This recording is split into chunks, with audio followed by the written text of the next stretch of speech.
पुण्याच्या टेकड्या हे पुण्याचं वैभव आहे. या टेकड्या वाचवायच्या कसा हा पुणेकरांसमोरचा प्रश्न आहे. काही लोकांना असं वाटतं की या सर्व टेकड्यांचं 100% ॲक्विजिशन पुणे महापालिकेने करावं.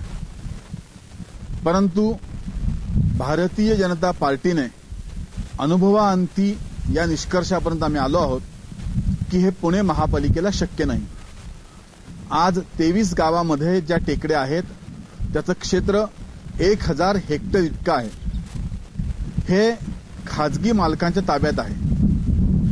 बीडीपी म्हणजे बायोडायव्हर्सिटी पार्क जर उभा करायचा असेल तर आपल्याला खाजगी मालकांचा सहभाग आवश्यक आहे.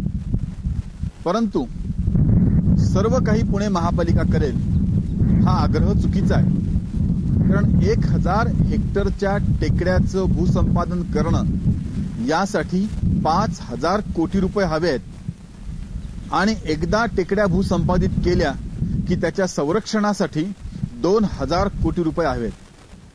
हे 7000 कोटी रुपये कुठून आणायचे हा प्रश्न आहे. आणि समजा हे 7000 कोटी रुपये आणून जरी पुणे महापालिकेने टेकड्या ताब्यात घेतल्या तरी अनुभवावरतून असा विश्वास नाही की या भूसंपादित केलेल्या टेकड्या सुरक्षित राहतील. त्या अनेक मार्गाने झोपडपट्ट्या होण्याची भीती आहे. आज पुण्यात ज्या झोपड्या आहेत त्या बहुतांशी पुणे मनपाच्या जमिनीवरती, रेल्वे किंवा शासनाच्या जमिनीवरती आहेत. म्हणून भारतीय जनता पार्टीने असं प्रस्तावित केलंय की खाजगी मालकांनाच या ठिकाणी घर बांधायला परवानगी द्यावी.